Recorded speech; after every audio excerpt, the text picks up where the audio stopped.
Dinosaur পৃথিবীর সবথেকে বড় স্তন্যপায়ী প্রাণী, যা কিনা পৃথিবীতে 16 কোটি বছর ধরে রাজত্ব করেছিল। কি এমন ঘটনা ঘটেছিল যার জন্য 6,55,00,000 বছর আগে এদের বিলুপ্তি ঘটে? কেমন ছিল এদের জীবনধারা? হ্যাঁ বন্ধুরা, আজকের এই ভিডিওতে থাকছে ডাইনোসর যুগের সকল কথা। ডাইনোসর সম্পর্কে জানার আগ্রহ কম বেশি সবার মাঝেই রয়েছে, কিন্তু আমাদের পক্ষে 6,55,00,000 বছর আগে ফিরে যাওয়া অসম্ভব। এই ভিডিওতে ডাইনোসর সম্পর্কে সকল তথ্য আপনাদের সামনে তুলে ধরা হবে, যার মাধ্যমে আপনার জানার ইচ্ছা কিছুটা হলেও তৃপ্ত হবে। সর্বপ্রথম জেনে নেওয়া যাক ডাইনোসর আসলে কী। বেশিরভাগ মানুষের ধারণা ডাইনোসর হলো বেশ বড়, হিংস্র, বিলুপ্ত সরীসৃপ জাতীয় প্রাণী। কিন্তু বাস্তবে সব ধরনের, গড়নের ও আকারের ডাইনোসরের অস্তিত্ব পৃথিবীতে ছিল। এদের একটা বড় অংশের আকৃতি পাখির চেয়েও ছোট ছিল, অনেকটা কবুতর কিংবা মুরগির মতো। কিছু ডাইনোসর স্থলে বাস করত, কিছু ডাইনোসর ছিল উড়তেও পারত। আমরা বর্তমানে যে পাখি দেখে থাকি তা ডাইনোসরেরই বিবর্তিত রূপ। 231 থেকে 243 মিলিয়ন বছর পূর্বে ডাইনোসরের আবির্ভাব হয় এই পৃথিবীতে, যা কিনা আজ পর্যন্ত পৃথিবীর সবচেয়ে বড় স্তন্যপায়ী প্রাণী হিসাবে গিনেস বুকে নাম লিখেছে।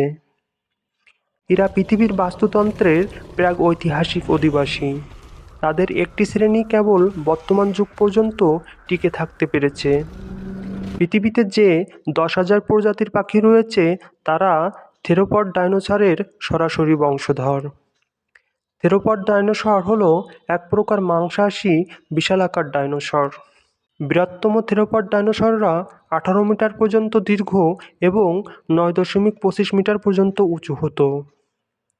2024 সাল পর্যন্ত ডাইনোসরের জীবাশ্ম পরীক্ষা করে বিজ্ঞানীরা প্রায় 1000 প্রজাতির ডাইনোসরের আবিষ্কার করেছে, যার মধ্যে কোনো প্রজাতির রয়েছে 2 পা, আবার কোনো প্রজাতির রয়েছে 4 পা। কোনো প্রজাতি উঠতে পারে, আবার কোনো প্রজাতি উঠতে পারে না। কোনো প্রজাতি বৃহদাকার, আবার কোনো প্রজাতি পাখির চেয়েও ক্ষুদ্রাকার। 1842 খ্রিস্টাব্দে পুরাজীববিদ স্যার রিচার্ড ওয়েন ডাইনোসরিয়া টক্সিনটির আনুষ্ঠানিক নামকরণ করেন। বিজ্ঞানীরা ধারণা করছেন পৃথিবীতে যত ডাইনোসরের জীবাশ্ম রয়েছে তার প্রায় 70% এখনও খুঁজে পাওয়া যায়নি। ধারণা করা হয় পৃথিবীতে একসময় 4,000 প্রজাতির ডাইনোসর বসবাস করত। সামগ্রিকভাবে পৃথিবীতে 2 ধরনের ডাইনোসর বিদ্যমান ছিল, একটি হলো সরীসক্রিয়া এবং অন্যটি হলো অর্নিথস্ক্রিয়া। সরীসক্রিয়া শ্রেণীর ডাইনোসরের আক্ষরিক অর্থ গিরগিটির মতো কোমর। থেরোপড ডাইনোসর এই শ্রেণীর অন্তর্গত। এদের পা ছিল 2টো এবং এদের খাদ্যাভ্যাস ছিল বিভিন্ন প্রকারের। কোনো থেরোপড ডাইনোসর ছিল মাংসাশী, আবার কোনো থেরোপড ডাইনোসর ছিল তৃণভোজী। এই শ্রেণীর অন্যান্য ডাইনোসররা ছিল 4 পা বিশিষ্ট এবং লম্বা গলা বিশিষ্ট। খাদ্যের দিক থেকে এরা ছিল শাকাহারী। অন্যদিকে অন্ত্যেষ্টিক্রিয়া শ্রেণীর ডাইনোসররা ছিল পাখির মতো কোমর বিশিষ্ট। সম্ভবত এরা প্রত্যেকেই ছিল শাকাহারী। ডাইনোসররা দলবদ্ধভাবে বসবাস করতে ভালোবাসত, যার প্রমাণ মেলে 1878 সালে। পরবর্তীকালে আমেরিকান বাইসন এলাকায় ডাইনোসরের হাজার হাজার পায়ের ছাপ একই স্থানে পাওয়া যায়। থেরোপড ডাইনোসররা নেকড়ের মতো দল বেঁধে শিকার করত বলে অনুমান করা হয়। থেরোপড প্রজাতির ডাইনোসররা এলাকা দখলের জন্য পরস্পরের সাথে আগ্রাসী দ্বন্দ্বে লিপ্ত হতো। ডাইনোসরদের শিং, ঝুঁটি এবং শীর্ষস্থানগুলো তাদের দেখতে আরও আকর্ষণীয় করে তুলত। ধারণা করা হয় এই সকল অঙ্গসমূহ তাদের বিপরীত লিঙ্গের ডাইনোসরদের যৌন সঙ্গমে আকর্ষিত করত। 1971 সালে গোবি মরুভূমি থেকে একটি ডাইনোসরের জীবাশ্ম পাওয়া যায়, যার মাথায় কামড়ের দাগ ছিল। এ থেকে প্রমাণিত হয় যে ডাইনোসররা নিজেদের মধ্যে দ্বন্দ্বে লিপ্ত হতো। এমনকি কোনো কোনো প্রজাতির ডাইনোসররা নিজের প্রজাতিরই অন্য সদস্যকে ভক্ষণ করত। সকল প্রজাতির ডাইনোসররা সংঘবদ্ধভাবে বসবাস করত এবং ডিম পাড়ত। কিছু কিছু প্রজাতির ডাইনোসররা মাটিতে গর্ত তৈরি করে তার মধ্যে বসবাস করত। অধিকাংশ প্রজাতির ডাইনোসররা তাদের শিকার করত দিনের বেলায়। তবে কিছু কিছু ছোট প্রজাতির ডাইনোসররা নিশাচর ছিল। নিজেদের মধ্যে ভাব বিনিময় করার জন্য ডাইনোসররা নানা প্রকারের শব্দ সৃষ্টি করত। তাছাড়া তাদের শরীরের নানা অঙ্গের মাধ্যমে তারা অন্যান্য ডাইনোসরের দৃষ্টি আকর্ষণ করত। ঊনবিংশ শতাব্দীতে এক গবেষণায় উঠে আসে যে ডাইনোসররা পাখির মতো শব্দ সৃষ্টি করতে পারত। বিভিন্ন আকৃতির ডাইনোসরদের ভাব বিনিময়ের ধরনও ছিল বিভিন্ন। যেমন যে সকল ডাইনোসররা উড়তে পারত তারা অন্যান্য ডাইনোসরদের সাথে ডানা নাড়িয়ে ভাব বিনিময় করত। স্থলজ কিছু ডাইনোসররা তারা তাদের শরীরের বিভিন্ন অঙ্গের রং পরিবর্তন করতে পারত। তারা অন্যান্য ডাইনোসরদের সাথে তার রং পরিবর্তনের মাধ্যমে ভাব বিনিময় করত। সকল প্রকার ডাইনোসরই ডিম থেকে জন্মগ্রহণ করত।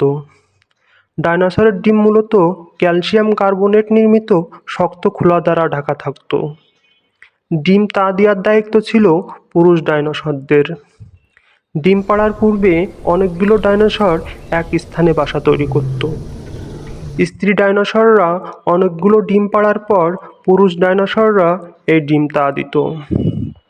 পরবর্তীকালে সকল ডিম থেকে একসাথে ডাইনোসরের বাচ্চা বের হতো।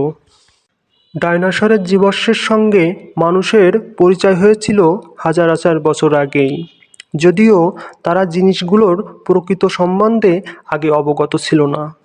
চীন দেশে ডাইনোসরকে বলা হতো ভয়ানক ড্রাগন। ডাইনোসরের হাড়কে চীনের ড্রাগনের হাড় বলেই মনে করত। চীনের গ্রামবাসীরা অনেককাল ধরেই ওষুধ প্রস্তুত করতে ড্রাগনের হাড় ব্যবহার করে আসছে। ইউরোপে ডাইনোসরের হাড়কে পৌরাণিক দৈত্য বা বাইবেলে বর্ণিত অলৌকিক জীবসমূহের হাড় বলে ধারণা করা হতো।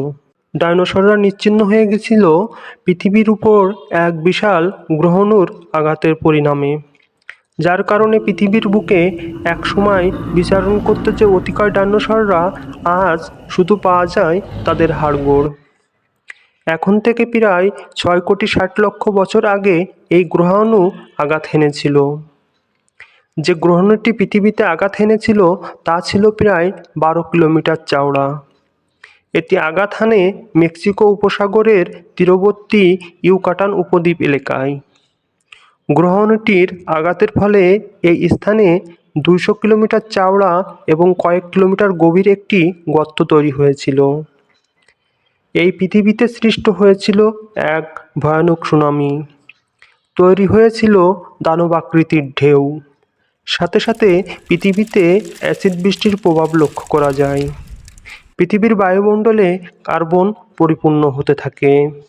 পৃথিবীর সকল ডাইনোসরের জীবাশ্ম এখনও পর্যন্ত খুঁজে পাওয়া যায়নি এবং সব ডাইনোসরের মৃতদেহ জীবাশ্মে পরিণত হয় না। অধিকাংশ ডাইনোসরের মৃতদেহ মাটিতে পচে মাটির সাথে মিশে যায়। এজন্য পৃথিবীর সবথেকে বড় ডাইনোসরের নাম বা আকৃতি কেমন ছিল তা বলা কঠিন। তবে পৃথিবীর জীবাশ্ম থেকে খুঁজে পাওয়া সবথেকে বড় ডাইনোসরের কঙ্কাল আবিষ্কৃত হয় পর্তুগালে। এই ডাইনোসরগুলো ছিল তৃণভোজী। ডাইনোসরটির জীবাশ্মের দৈর্ঘ্য ছিল 25 মিটার এবং উচ্চতা ছিল 12 মিটার। 14টি আফ্রিকান হাতির ভরের চেয়েও বেশি ভরের ডাইনোসরটির ভর ছিল 77 টন। ডাইনোসরের এই প্রজাতিটির নাম ছিল আর্জেন্টিনোসরাস। ডাইনোসরের জন্মের সময় পৃথিবী উষ্ণ ছিল। ডাইনোসরের সাথে থাকা কিছু স্তন্যপায়ী প্রাণী শীতল পৃথিবীর সাথে খাপ খাইয়ে নেয়। ধারণা করা হয় ডাইনোসরের ধ্বংসের সমসাময়িক সময়ে ছোট স্তন্যপায়ী প্রাণীরা জীবিত ছিল। ডাইনোসর ধ্বংসের প্রায় 65 মিলিয়ন বছর পর পৃথিবীতে মানুষের আবির্ভাব হয়। ডাইনোসর সম্পর্কে জানার আগ্রহ মানুষের চিরকাল থাকবে। বিজ্ঞানীরা রাত দিন গবেষণা করছে ডাইনোসর সম্পর্কে আরও তথ্য উদ্ঘাটন করার জন্য। ডাইনোসররা বিলুপ্ত হয়ে গেলে পৃথিবীতে তাদের অবশিষ্ট জীবাশ্ম পৃথিবীর মানুষকে মনে করিয়ে দিবে 6,55,00,000 বছর আগে 16 কোটি বছর ধরে পৃথিবীতে রাজত্ব করেছিল তারা।